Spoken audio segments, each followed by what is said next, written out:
আসসালামু আলাইকুম। আমরা বহুত দিন পরে মাঠে আসলাম।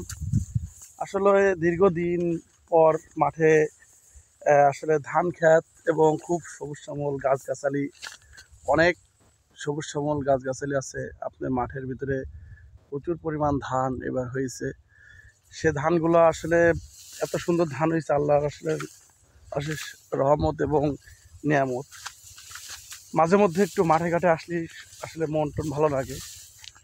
আর আসলে দীর্ঘদিন পরে মাঠে আসা তো খুব আসলে নিজেকে অনেক অনুভূতিটা অন্যরকম মনে হচ্ছে।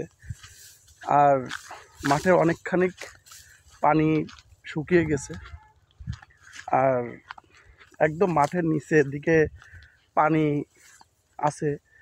তা তারপরেও যতটুকু যাওয়া যায় চেষ্টা করতেছি খুব সামনে যে যত শুকনো আছে যাওয়ার জন্য। এবং মাঠের আসলে একটা অনুভূতি কি, শীতকালের মাঠের মধ্যে হাঁটাচলা করলে খুব ভালো লাগে।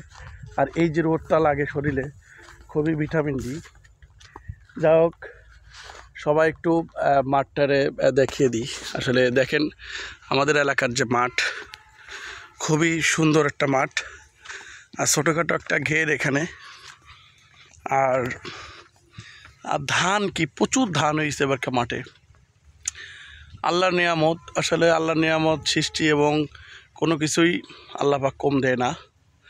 আর প্রচুর পরিমাণে এবারকার ধান হয়েছে মাঠে। এত সুন্দর ধান যে এবার কৃষকদের বাম্পার ফলন, খুবই বাম্পার ফলন হয়েছে। আর আলহামদুলিল্লাহ, মাশাল্লাহ, অনেক দিন পর মাঠে আসলাম ঘুরতে। আর সবাই একটু লাইক কমেন্ট শেয়ার করবেন।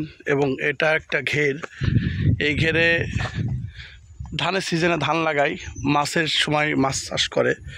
এবার পানি শুকাই গেল প্রায়, ধানই তৈরি করবে, ধান লাগাবে এখানে।